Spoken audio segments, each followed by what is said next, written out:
So, are you tired of living month to month, paycheck to paycheck, just barely scraping by and always just 30 days away from disaster? So are we. So, we're going to talk to you today about how you can break out of that trap to take steps to hopefully achieve financial independence for yourself. Channel, everyone. I'm Prof Sales. And I'm Just Ask Kaaren. And this is the Prof Sales YouTube channel. We talk about being an entrepreneur, about mindset, about selling on e-commerce platforms like eBay and Amazon, positivity around being in business for yourself. And we're glad that you're here. This is a live show going out right now on the internet. It'll be posted later. But if you ever want to join us, you can catch up with us on Mondays, Wednesdays, and Fridays at 2 o'clock Eastern Standard Time. And you can be part of the show, or if you have a question or a comment that you want to put out there in the internet universe, please leave it after this show post. And we'll be glad to hear from you. And hopefully we try to respond to everybody best we can. And we're just glad that you're here today. So we'll have people filtering in. You'll see us interacting with people in the chat.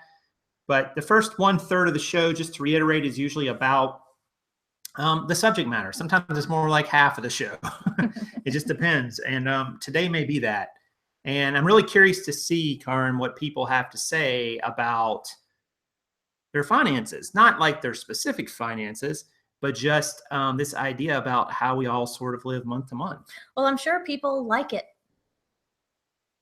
No one ever, I would be willing to bet there's nobody in the chat that relishes month to month existence. Or, I told you one of the things that we were going to talk about, the reason this came up, and it's not only an eBay thing, but we had a conversation the other day and I made the comparison with a bill that I was paying, that not only was I robbing Peter to pay Paul, but Peter is a little bankrupt at the moment. So that's not working so well for me at the moment. Yeah. So we've arrived at here, and we thought, what a great topic, because it's not, leave it up to us to talk about the things that maybe you want to talk about, or maybe you want to pretend don't exist, but they do. And as always, we've got our own spin on it and are going to share how we deal with it. Cheers. Yeah, I tell you, I had someone say to me not too long ago, they said, don't you think that maybe a lot of resellers in terms of their business are kind of broke? And I really internalized that comment for a while and thought about that, and I didn't really know what to say to them. And I wanted to kind of go into that topic because I've heard, and it has such a negative connotation, the word. And I thought, what does that really mean to say that somebody is broke, or they're really, really struggling, or they're, it's hard for them to make ends meet? And full disclosure, I've had different points in my life where I've been, more flush with cash and opportunity, and other points where I've not been as flush, and everything in between. And I think that's the story of a lot of people once you go a few years down the road. I mean, there are people who just knock it right out of the park from day one, and then there's people who just never really seem to get over the hump. But a lot of people sort of have, these peaks and valleys throughout their life when it comes to finances and their financial security. But I think it's important to note, what does this idea mean being broke? And I'm going to give you a definition, and you can dispute it, you can disagree with it. But to me, broke means that you're 30 days away from just having no money. What do I mean by 30 days? Like if suddenly your income dried up right now, in 30 days, you would be in dire straits. You would struggle to pay. You maybe couldn't pay your mortgage, your rent. You wouldn't know how to put food on the table. You wouldn't be able to keep the lights on, or being jeopardized of getting repossessed. All those things. If that would all happen to you after losing your income for 30 days, broke. And I don't want to say that in a way like we're all like, you're like, oh gosh, Prof just said I'm broke. Why is he putting me down? It's not a put down. It's just, we all have to be real about our financial situation. And maybe the challenge for some of you here is, first and foremost, we're never criticizing anybody, but instead making you a little uncomfortable because you're not necessarily thinking or planning about this. So we're kind of nudging you to at least start the conversation, because we have with our own, with our own personal lives and our own, finances. That's a whole nother story. But at least start to have the conversation, because sticking your head in the sand about anything is never the answer, because eventually whatever it is, it will catch up with you. Yeah. And Thomas in the chat said that was me in early 2009. I think he's referring to being, broke. And that was a lot of people. And why was a lot of people? Because a lot of people's well-being was tied up on their real estate. And when the real estate market went south, the other things that were happening during that time, it just cascaded through because a lot of people weren't prepared. But here's what's interesting, just a little tidbit. When you go back to the worst economic time in U.S. history, the Great Depression, more millionaires came out of that era per capita than any other time in our history. Opportunity, if you were prepared to take advantage of it, but most of us are not. We play what I like to call the hope game. And that's where we hope each month that enough money will come in to pay the bills within a 30-day period, because that's how most of us pay our bills, that each month we hope we'll have enough to pay them. This month, it starts all over again. We hope all again that enough money will come in to do that. And full disclosure, we're guilty of it. And Kaaren and I, it's been heavy on my heart and brain lately about this subject. We had a meeting last night. We have meetings. I don't know why I keep putting quotes up. It's not even quotes. It's a meeting. We call it a meeting. But we had a meeting, and Kaaren was a big fan of it. I'm just going to tell you right now, nobody likes talking about finances more than that one. I don't. I just hate it. Like, it's like nails on a chalkboard, and I have my reasons. And we talked about that. Yeah. But money, like, I don't like talking about it. I actually don't mind it at all. I used to not like it for lots of reasons. And he doesn't mind that I don't like it.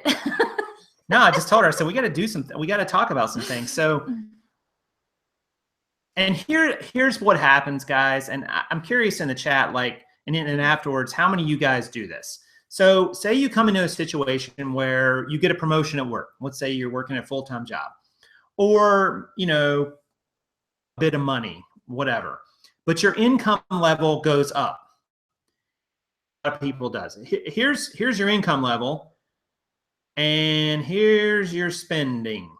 And then here's your income level, and here's your spending. Here's your income level, and here's your spending. So what ends up happening is that as our income rises, we spend more.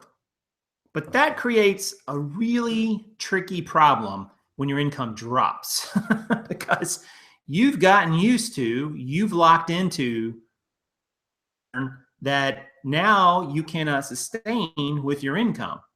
I mean, this area of the country in Charlotte has a wide, diverse array of, demography. There's a lot of different people at a lot of different levels along the scale.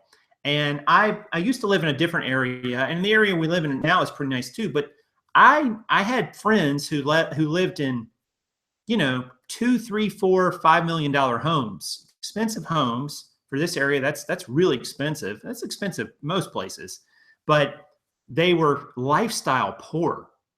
Their cars were falling apart. They could never take a vacation. They struggled to keep their yard up. They were struggling because they spent so much on their house, they had nothing left. A big, huge house payment every month. And even though they made, way up in the six figures, they were spending way up in the six figures. So they were out spending, if I had this, we'll talk about this in a moment, but if you're spending more than you're making, you're broke. You're going broke. It's just a matter of time. Yeah. You will go broke. And a lot of us forget that. So it's going to start with spending, but. Drummer just said in the chat, was it a meeting or an intervention? All joking aside, it was a meeting. And we've had our own share of interventions. And we'll probably not even really talk about those today. But Yeah, I'm doing a lot of research actually on minimalism and minimizing. And within the last, well, since I've known you, I've personally had to make some decisions abruptly where becoming a minimalist kind of wasn't my choice. Would you agree with that? That's accurate.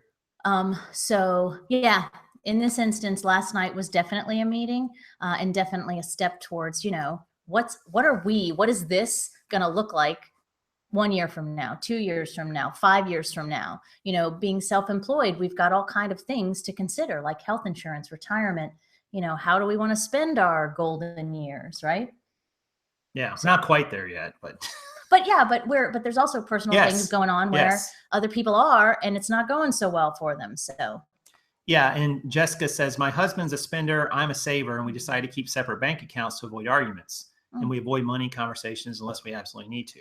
And that's probably a solution that a lot of people use, but it still is not without its pitfalls, because if one person is spending dramatically more, their spending habits can eventually cascade over to the other person's finances too, and threaten the family's finances, because really they are the same. But I understand the point. You don't want to.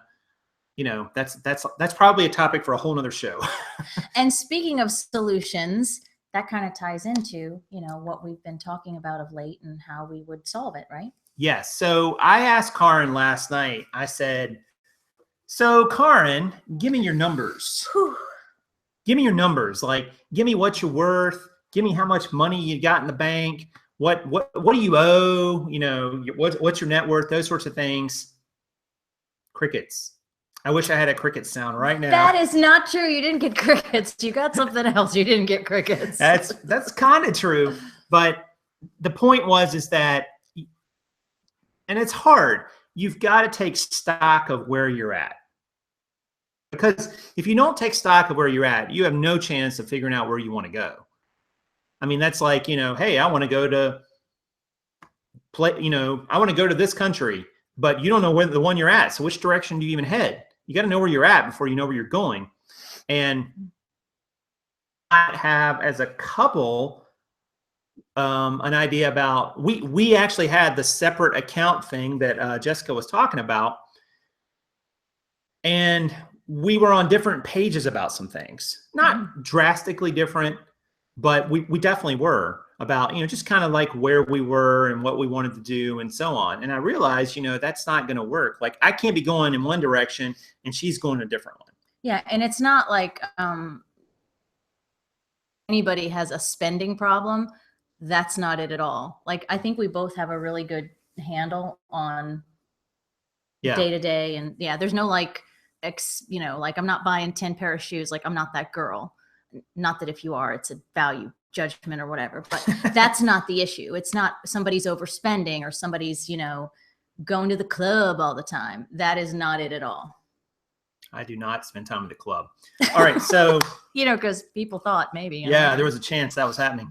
So taking stock of where you're at. So how do you do that? Well, I'm going to recommend that you use one of the many great apps and services that are out there now. We actually are using mint.com. Some of you guys are probably familiar with it. Allows you to do, and I don't have any relationship with them, just so, and it's free. It's from the makers of TurboTax, Intuit.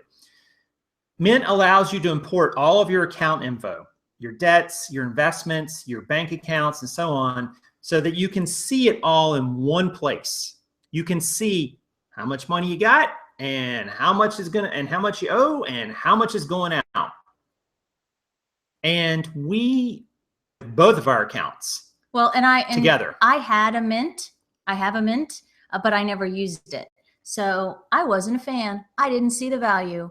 But last night we were able to import all of my thingies into a separate mint on your mintness. Right. And we're able to look at all of it. And it's very cool. So I'm a reformist. Is that the right word? Yeah, you're a convert. A convert. Not a convict. No. Maybe. And because I'll be honest with you guys, we have, and we've talked about this a little bit, we have basically a 2-year goal. Mm-hmm. Right? We have, and what I mean by 2-year goal, we have something we want to go do in 2 years. And it's not exactly like we have a drop dead date for what it's going to be, but that's the time frame. And we want to do that. And we know that to do that is going to take, we have to take action now. Like right now is the time to plan for it, not, a year from now or a year and 6 months from now, but right now. Someone said missionaries. No, that's not it, but that's a great guess. That would be cool. No, there will be some mission trips along the way, Aaron, but no, that's not it. But our plan involves, where we want to be. Part of that is we have a teenager. My son is going to graduate from high school and hopefully, go out into the world and flourish himself. And we just don't see ourselves staying here.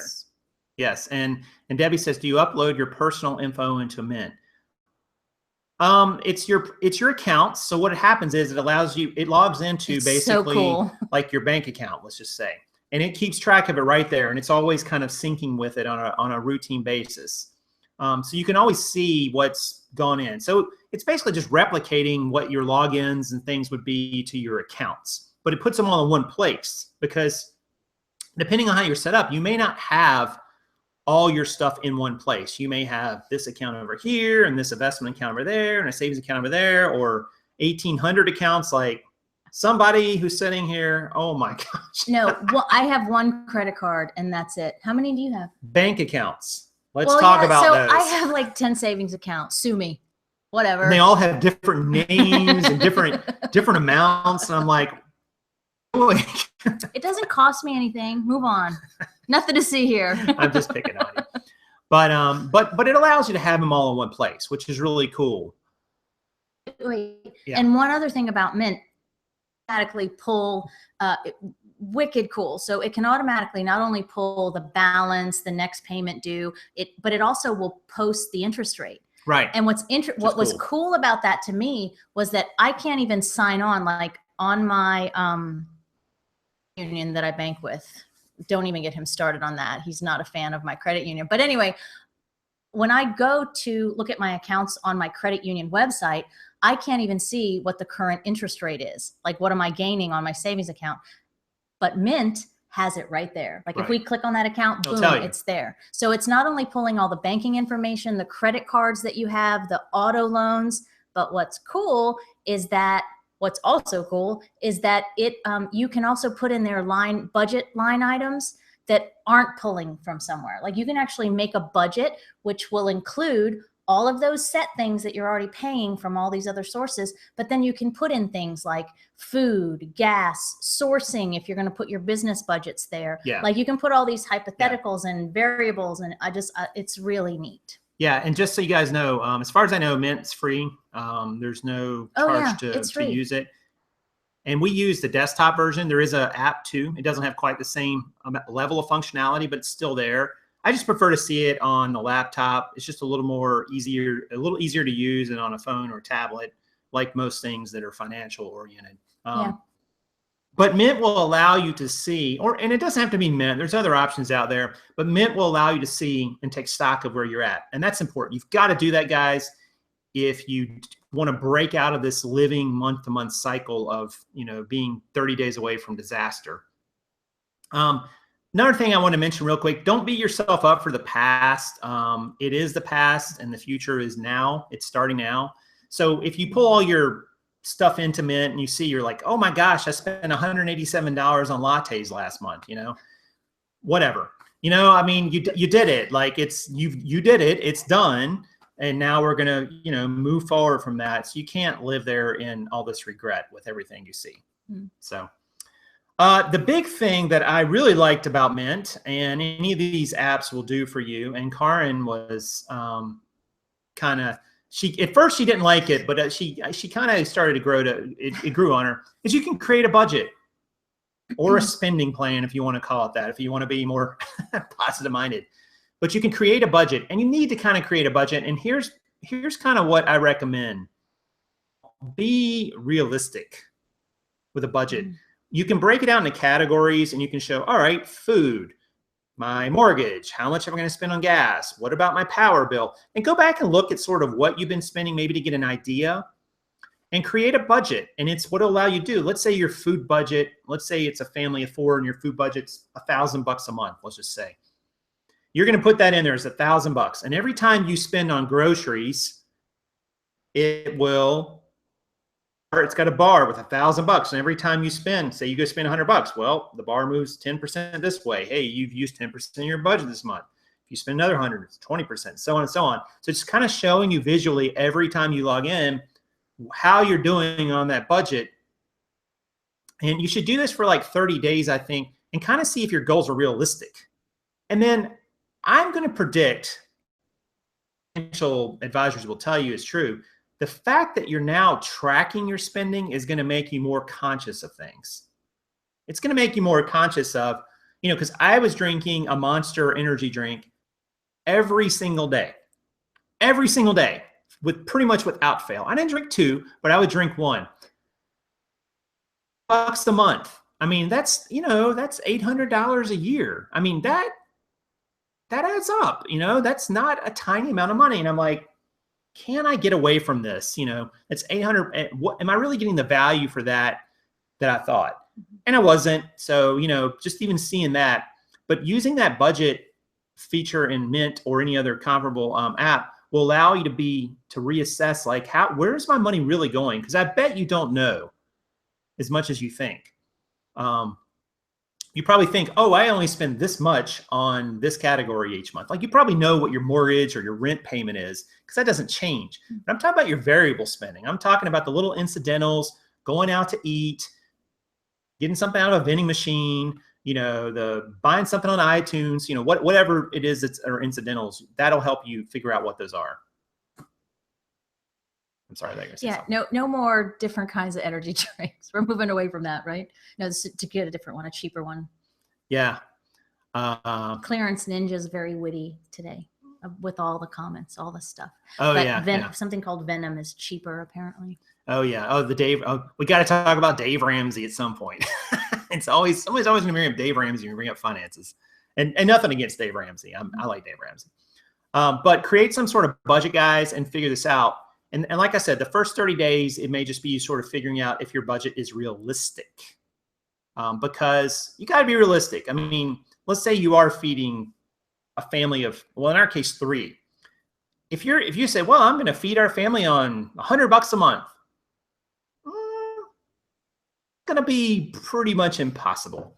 And granted, there are things you can do to reduce your food budget way down. No question. Food is a big variable expense for a lot of people. All right. Let's see. And the next thing that we started doing last night was we were identifying areas where we can cut back on spending, which the budget's going to help with. But there's other areas too. Consolidating loan balances was something that we realized we may be able to do. Not sure if we can do that or not. It's a little tougher when you're self-employed because your income is kind of all over the place, and sometimes that makes it a little harder to get quote unquote lower interest loans. But we have some credit card debt we want to get rid of. So you can obviously transfer card balances to a lower card interest. Say you got a card with 20% interest. If you can get a card with 15% interest and it's a big balance, it might be worth transferring it. There's usually a fee to transfer it, so you got to make sure you kind of figure that in too. And we get it because we're getting enough comments in here. Yeah. We get it. Credit cards are bad. Yeah. Well, we'll get to that in a minute. But yeah, so here's the thing. Well, since you brought it up, I'm just going to talk about it. Here's the thing about a credit card. I heard this explanation a long time ago, and I thought it was brilliant. Let's say you want to buy something. Let's say you want to buy the new iPhone, and it's what, $1,000 or whatever, the 10, right? And you're like, well, I don't have $1,000 on me, but I got a credit card with a $5,000 limit. Buy the iPhone for $1,000 and put on the credit card. What are the chances in 30 days you're going to have $1,000 to pay that off? Realistically, what are the chances? Because if you don't, here's what's going to happen. In 30 days, that $1,000 is going to start accruing interest. And now it's going to cost you more than $1,000. So what you previously couldn't afford now costs even more, and you're going to be paying even more for it. And that's basically what a credit card is. It's predicated on the idea that you will eventually not pay it off, and they will make a profit on the interest that you owe them on. It's an expensive way to borrow money. It's all it really is. It's all it's ever been. And they can throw all these deals and cashbacks and so on and all this nonsense at you. But in the end, they're hoping that at some point you will hold a balance and you will start paying interest. And that's why, and that's how they get you. That's how they make so much money on them. That's why they're a bad deal. And they've always been a bad deal. So, you know, I got my first credit card when I think I was in college. I might've been 18. And by the time I was maybe 20, I had it started like a $300 limit, I think maybe $500, I don't remember. But by the time I was 20 or 21, I had a $3,500 balance on that card.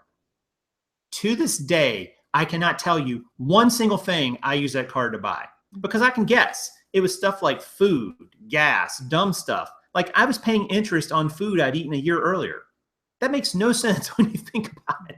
You'd be better off trying to save the money for the iPhone rather than putting it on a credit card, quite honestly. So do I think credit cards are evil? I don't think they're evil, but I don't think they really make any sense. Is that what you were hoping for? Just do you, Prof? I think they're evil. She thinks they're evil. And we definitely are looking to ways to cut down on some of the credit card debt we have. Allow you to set a goal, which is cool. And one of the goals, you can create your own goals, but one of the goals it has is, you know, pay down credit card debt. And it'll allow you to select all your credit cards you've already linked to previously. And it'll say, all right, well, here's what we recommend for paying. How much extra can you pay per month? You can put that in, like I can pay $100 extra a month. And it'll give you a payoff plan. It'll say, hey, if you want to pay them off by this date, you're going to have to pay this much. It's a sliding meter thing. It's really cool. And Thomas just said something about his tenant gets into payday loans. All right, so I'm going to get out, take a drink, sit back, relax. I'm going to get on my soapbox for just a second. I have a really hard time with payday loans. I have a really hard time with rent to own furniture places, right? Because what happens is and we've actually had this exact conversation on a show we did months ago, right? Where I got on the same soapbox, but people that need help the most, right? The interest rates are jacked up the highest. Like literally they rent a couch and end up paying like 5 times what the couch would be worth. And I get your whole spread out the payments, makes it easier, whatever. But please, if there is someone listening and you're considering renting a couch, don't do it. These payday loans, they're preying on you. I mean, you're having to pay, again, rob Peter to pay Paul. You're like getting an advance on money that you haven't even been paid yet. Like those two things, like to me, that's more evil. Like credit cards, okay, but in the top of the evil credit echelon, the evil empire, those two things. And I feel for people that are in those positions. I really do, because it's like you get in, if you do your darndest not to ever let yourself get there, like, you know, get a couch for $10 on Craigslist or something if you're really pressed. But here's what happens. When you get an advance on money that you haven't even earned yet, you're starting out in the hole. You're starting out, you know, maybe 2 steps forward, 3 steps back. And it's so hard to get back. Like it's so hard to make that up. And I don't know. I don't want to sound like a broken record, but don't do it. I don't know other way to make it clear. And it's hard because sometimes you have to make that mistake yourself to learn a lesson. I get it. I respect it. We've all done similar things, right? But it's tricky because whenever you have to get money in advance, and I don't know, I just have a hard time with it. I'm going to have a drink now. Yeah, no, and you're dead on it. And, you know, to tag on to that, I think that, and nobody's really talked too much about it, but this whole idea about your credit score, oh, man, let me tell you something. Your credit score, all that measures is how good you are at paying back banks. That's it. That's all a credit score is. It just tells someone from the outside how good of a borrower you've been. It doesn't say anything about your self-worth or who you are as a person or anything like that.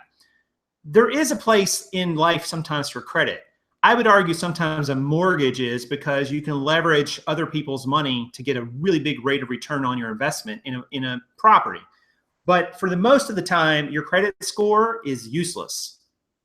It's not useful because it goes back to the same premise I mentioned a moment ago. What are the chances you're going to have that money 30 days from now? So if you're not, then basically you're borrowing money at an incredibly high interest rate. Because credit cards, I mean, for buying a car, you can make the case that sometimes buying a car is smarter on, I would make a case that buying a car is really not that smart, even though we were both buying a car. It's kind of dumb when you think about it. Mm-hmm. Warren Buffett says that, you lease a depreciating asset like a car. It's better off because you end up with nothing for your money at the end. Yes, we get the utility of the car, but that's it. It's not an investment. They really, the only way you can get a credit score, guys, that's really high is you got to borrow a lot of money. That's it. You got to borrow a lot of money and pay it back. That's how you get a high credit score in this country or anywhere. And think about that for a minute. Do you really want to risk borrowing a lot of money and paying it back potentially at a high rate of interest? Don't get me started. Like that is like the biggest myth out there. Oh, you got to have a great credit score. And I saw that come up in a reseller group recently. And I didn't say anything, but I was like, I so want to say, it's not about a credit score. So anyway, but let's talk about a couple more solutions that we came up with, and maybe they'll help for you guys. And I love all the comments you guys are bringing in. So thank you for that. Lots of comments in the chat. And, if you guys are enjoying the video, what should they do, Kaaren? Like it. I was gonna try to do like Alvin and the Chipmunks or something, but it didn't come to me in the moment. You put me on the spot. I wasn't ready. I was throwing to you. I thought you were following me. All right. Oh no. So you can cut your spending, guys, and that's one of the things we're gonna look at. We're gonna really. Oh, I'm sorry. Go ahead. Yeah, but that's only part of the solution. Right. You can't cut down to zero. You can't cut down to $1. Well, you could, but how would you eat? Right. So cutting your spending is only a partial solution to getting rid of this 30 days from being broke idea, because there's a certain basic amount you're going to have to spend given your personal situation that's really going to be difficult to get below. And I don't know what that number is for you, but there is a number. Man, if I just really cut in every area possible and just took advantage of every opportunity. Don't you think that most everybody needs more income? Like, I don't think there's anybody out there that can just be at one level and that's going to sustain through this year, next year, 5 years from now. Like, I don't think that's realistic. No. The solution here, guys, is you can cut some for sure, right? But you got to have more income. You got to have more income coming in. And I'm going to say this, I've said this a million times. I just don't think, I put on here a second job. Let's say you work a job right now. A second job's a possibility, but it's not a good one. It really isn't. When you really stop and think about what a second job is going to do, it should be a temporary stopgap, last hurrah sort of measure, because a second job is going to require more time and energy from you, which is going to wear you down, make you less effective, less efficient, and potentially put strain on all your relationships in your life and on you physically and mentally. It is. So while you might fix your financial problems somewhat, you're going to create a whole nother set of problems that are equally, if not worse. So I just don't think a second job is really always the right choice. I think, a business and a second stream of income, or third stream or fourth stream, many streams. Don't just limit yourself to one. We've talked about that a lot. You cannot put all of your eggs in that one basket. Yeah, Kaaren and she was talking about something she was going to do today to earn a few extra bucks. And I said, it's so funny you mentioned that, because Pat Flynn over on smartpassiveincome.com mentioned that exact solution. Said, hey, I want to make some extra money right now, and I want to get started in a business, but I don't have any assets. I don't have a lot of time. What can I do? And he mentioned affiliate income, recommending other people's products to people that get value of it. But the other thing he said was freelancing. If you've got a skill, if you've got an ability, you can freelance that, because then you can do it on your time, your schedule. You can decide what work you choose, rather than going to work for, employer XYZ who says, oh, we need you to work these 18 hours this week from 5 p.m. to 10 p.m. every, 4 nights this week or whatever. So I think that's a much better solution. Well, and there's all kind of freelance, like you can sell your photos. You can even sell your words. You can write. There's so many ways to freelance. So Google it. I mean, there's not one place that we can recommend because there's so many out there. So, I mean, think about that. If there's somebody out there where your talent is taking great pictures, or, you're a wordsmith and you can write the words, like nobody's business, do it, look into it. Like, just Google's your friend when it comes to this kind of stuff. And you can always compare notes with other people that are doing it, but know this, that there are so many other or streams of income online in particular that you just have to look, really. And there's all these passive income methods. And don't get me wrong, when I say passive income, a lot of people hear that and they say, oh, it means I don't have to do anything. No, that is not true at all. But there are things that you can do that will produce, you put in your time and energy up front, and then it continues to produce income down the road. There's lots of things you can do that, whether it's affiliates or products you put out or a YouTube channel or whatever you want to do, whatever works for your particular situation. There's a lot of different ways you can do that. There's no reason to be stuck in kind of the old model that I got to go work 3 jobs to make ends meet. Sorry about that. No, how do you say that name right there? Euro Extreme. Euro Extreme. Euro Extreme. So they do drone videos. I want a drone. Oh, that's very cool. I want to play video. Can we get a drone, please? Sure. We actually were watching a video on something that we're researching, and they had a drone, and it was some amazing footage. Yeah. Oh gosh. Oh yeah, that was really good. Yeah. And that's like a new niche, right? And that's not full yet, for sure. And there's still room to grow into it. Oh, hey, sorry. A moment. Go ahead. So do you remember we saw that when, what was it, last Christmas? Where, drones are like the new hip thing, and they're all whatever, and there's all new regulations. Right. And remember that drone college or that drone course you could sign up for? You went to school. Yeah. You went to drone school, and it was crazy money. So you know that those fellas or gals or whatever, they discovered not only a way to take that niche to the next level, but they're going to take advantage of or monetize the teaching of it. And it was brilliant, right? And it was very expensive, by the way. And as Thomas points out, you can harass the neighbor's dog with the drone. You can. There we go. So bonus. I like dogs. I would never harass a dog, but I get you. It's funny. So guys, there's all these ways that you can quit living month to month. And here's the way I look at it. Like, if you can, this is kind of my definition when you're not living month to month. If you have enough to pay your bills, right? Whatever those are, to a point that makes sense and is logical, but doesn't, mean you're, beating your clothes on a clothesline necessarily, unless that's your thing. And you have liquidity set aside in case the worst happens, whatever the worst is. Someone gets sick, down, who knows, Lord forbid somebody dies. I mean, anything like that happens, you have to be prepared for that. If you can do those things, like, imagine the sense of peace you have when you can pay your bills, you have money set aside, you can still go do some of the cool, finer things in life. You can go on a vacation if you want. You can, and not worry about, oh my gosh, I paid all my bills this month and I have $7.26 left in my bank account. Like, that's a horrible feeling. And we've all been there. And there's no reason to really be there. It's just, it's a choice. Like, you've got to decide, are these things important to me to take control of? So by cutting back your spending, staying away from the credit cards, figuring out ways to consolidate those loans, tracking what you're doing. If you don't know where you're at, and then implementing these secondary ways to earn income. Yeah. And I'm sorry that I didn't grab it so that I can give credit where credit's due here. But somebody earlier in the chat said something about, I finally paid off my car. But when I did, I continued to make the car payment into a super secret savings account. Oh, that's brilliant. Brilliant.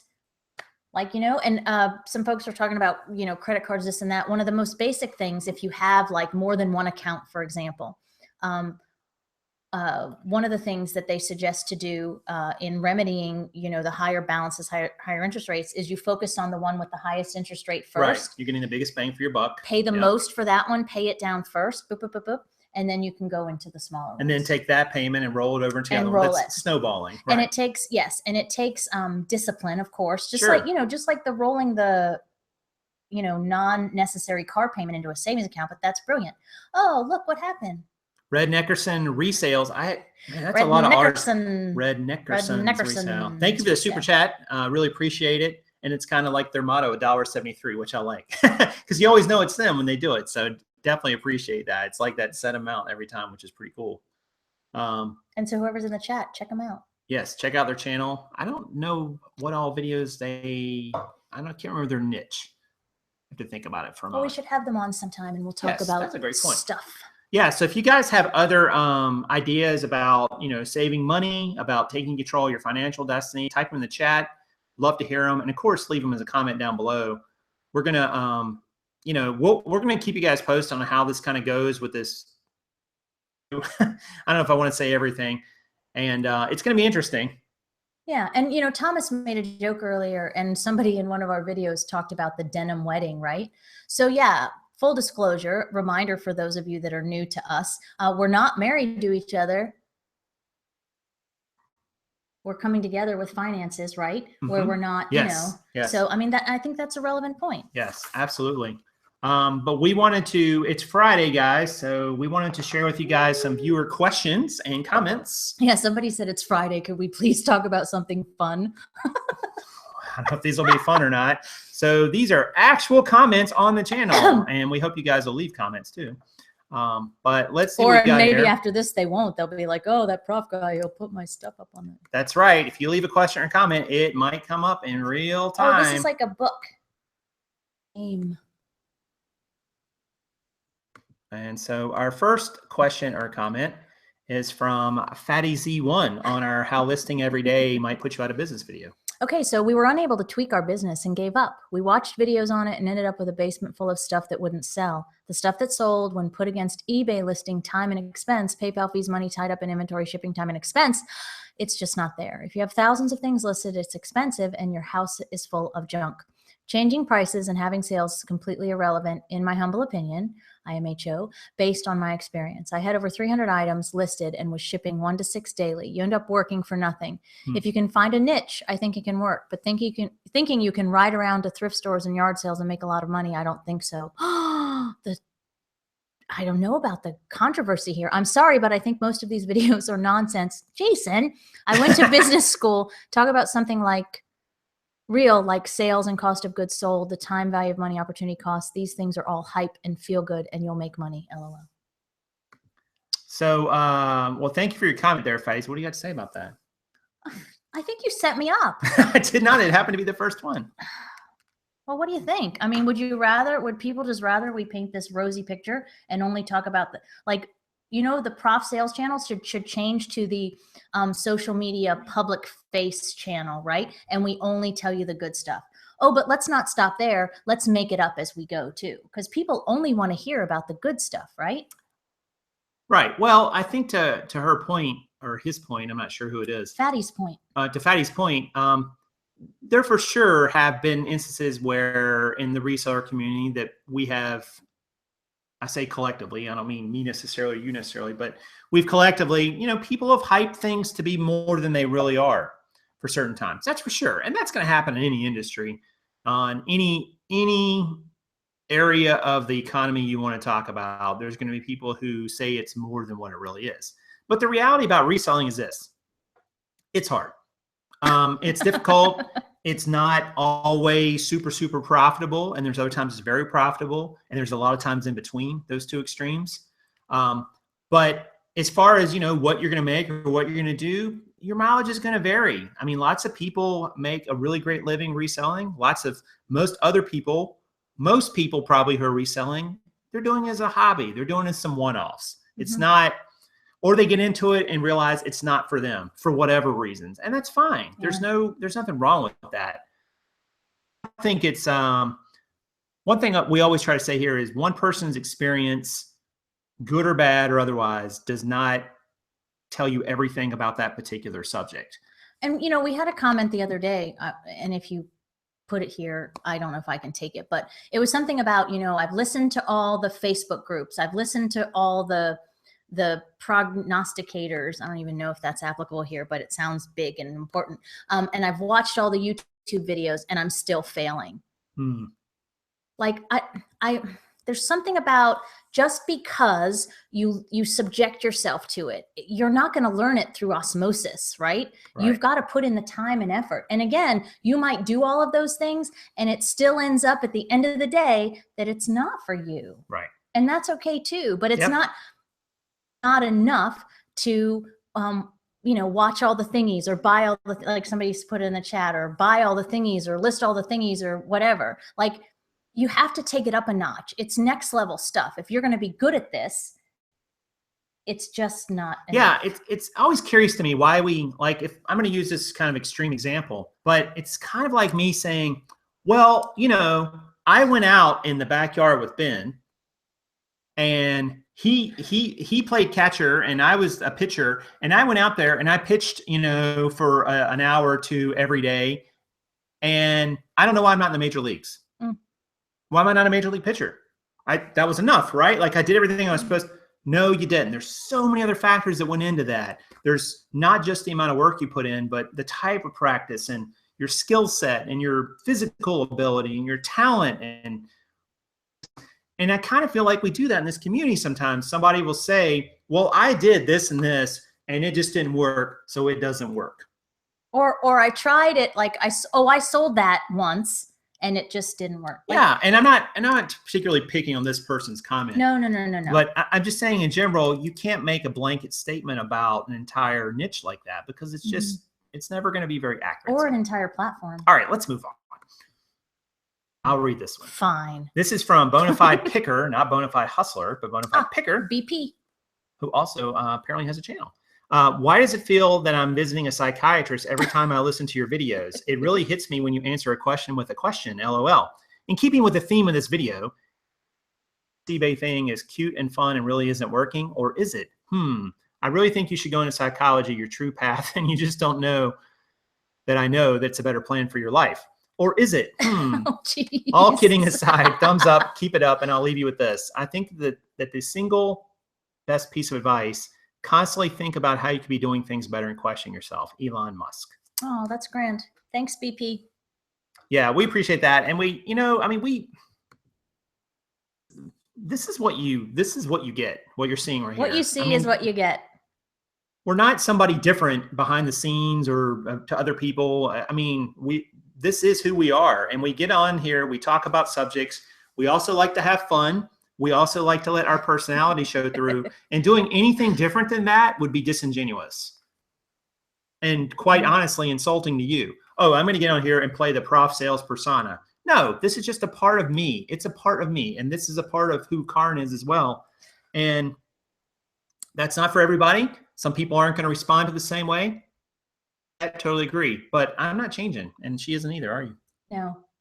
To the extreme, I was waiting in the high school parking lot to go to a rugby meeting yesterday, and I'm totally making a video like for my channel, right? Because I need to make those videos, and kids are looking at me like I'm a goofball. And for a moment, I'm like, oh, I probably shouldn't be. And then I'm like, you know what? No, it just is what it is.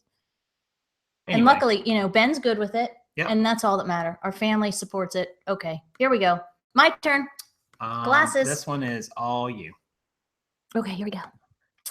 K Rivers says, great video. Actually, I found that when I try to list every day, my sales go completely dead for a few days. However, if I miss a week or list 1 or 2 times a week, I make more sales. Just saying. Oh, well, that's interesting. Yeah, and you know, I responded back to that comment, and I've had a similar experience. Now, again, that doesn't prove anything, but it is interesting sometimes. Like I've had times when I've listed a lot and not getting. I think it just goes to show you that we don't totally understand the whole algorithm on eBay and how they decide, you know, if your listings get pushed up or not, if you're showing up higher in search or not. I don't think we totally understand it. Well, and that's a totally different like case. That's like everybody remember perspective. Like everybody has a different opinion on the Cassinis and the algorithms and all that. But Kay just said apparently I list and then things don't sell. Like we haven't like people don't, you know. So that's just who knows. Right. Do I get to be Tennessee or do you want to be Tennessee? Totally up to you. I don't know. Let's see. Or comment. Oh, Tennessee Flipper says, I really want to like this channel, but these Jason, but these hour-long videos to get the 20 minutes of truly useful info is just too much for me. You're killing me, Smalls. What is up? Yeah. Thanks for your comment, Tennessee. Yeah, whatever. Here's the problem. I don't know what 20 minutes are best for you. And I don't know what 20 minutes are more important to the people watching in chat. And I don't know what 20 minutes is going to be more important to somebody watching 6 months from now.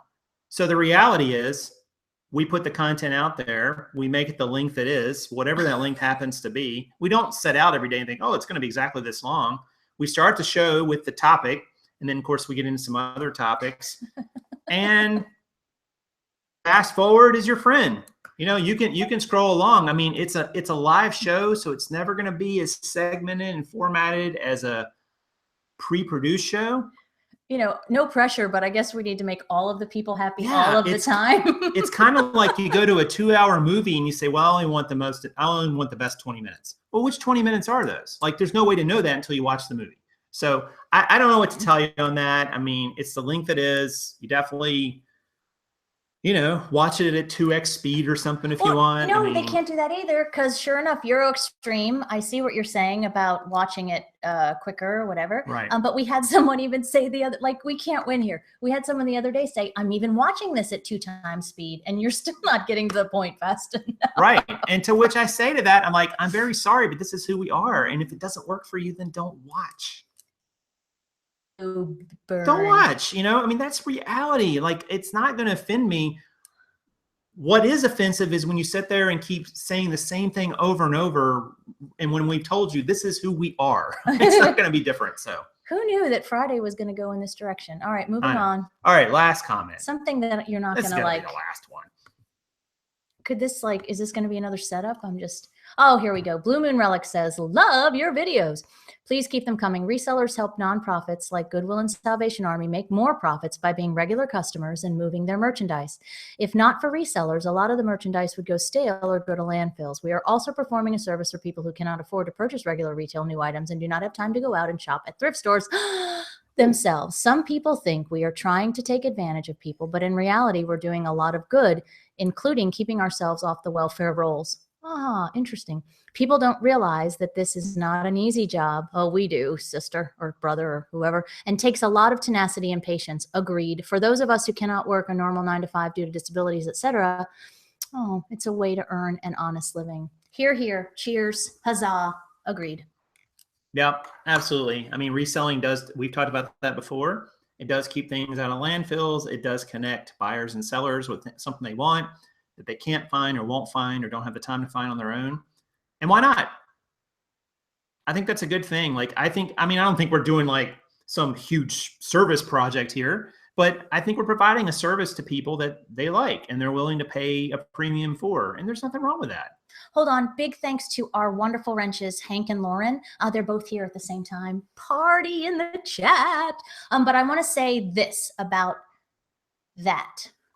I don't remember. It just went out of my head. I got too excited. No. That happens to me when I get all jazzed up, right? So this is why the show is so long. So it is because I'm like all over the place. But here's the thing. Like, if it's frustrating for any of you at times that maybe we play Switzerland a little too much, it's not that we're trying to be politically correct here all the time and all the things. Right. But we have grace and we have experience and we know not to pass judgment on any one of you, anyone, anything about your journey, right? We've not walked in your shoes. So maybe you have a credit card, or maybe you're sourcing this way, or maybe your method is that way. So I would challenge all of you that before you make a value judgment about how somebody's doing something or whether it's going to work or not, I mean, that comment speaks to, you don't know, like maybe there is a disability, or maybe there's, you know, trouble at home, or maybe they just, eBay is like their escape and their release, and they work a crappy job during the day. And that's like, or maybe even being this chat, interacting with, words matter. And, we'll remind you guys all the time that if it's not constructive, just leave it out. It doesn't, we get that it doesn't always have to be positive, but it never has to be mean. True. Ever. That's true. And fortunately, I want you guys to know that the vast majority of the comments and questions that come into this channel are terrific. They're on point. And even the criticisms, even the critiques. And I post them out there unless they're just, vulgar or something like that. I'm fine with it, but there's certain things we cannot change and will not change. We're not going to change who we are. I'm not going to come on here and try to play a role part.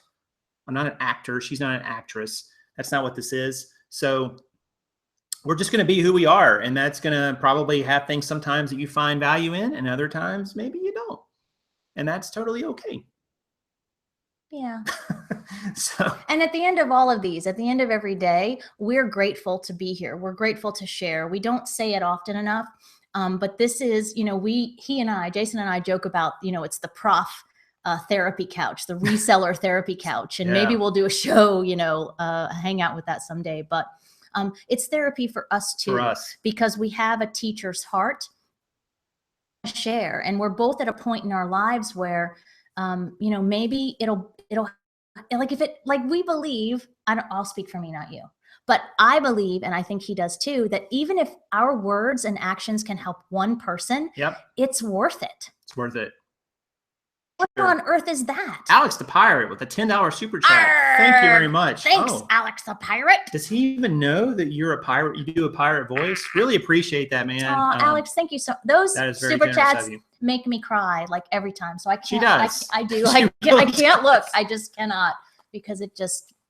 All right, guys. Well, listen, I hope that you guys take control of your finances if you haven't already. Check out mint.com. At least it's free. You can set it up. Check out the budget options, maybe, and if not Mint, some other one. But I think you get a lot of value of knowing where you're at with your finances and maybe making some tough decisions. And that's okay. Tough decisions are good because they usually lead to good results. Yeah, make a plan. Because what did I post in our Facebook group earlier?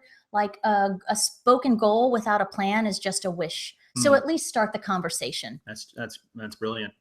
So, but we appreciate you guys hanging out with us on a Friday. It was a lot of fun. I hope you have an awesome weekend. And smash the like button, mateys. Yeah, don't forget to hit the like button if you enjoy the content. Let us know that we're doing a good job. Leave us a comment. And of course, in the description, there's all kinds of links to all kinds of cool stuff down there that can help you as a reseller or an entrepreneur in general. Hopefully you'll find some value in it. I know we have. Thank you all so much for being here, and just go kill it. It's the weekend. Make it matter. Make it rain. Oh, that's good. Wait, terrible. I don't have any cash in my pocket. Wrong. No. All right. So, but we'll be back in a few days, guys, on Monday. And I hope you guys have an awesome weekend. This is Just Ask Kaaren. And Prof Sales. Saying good sales to you.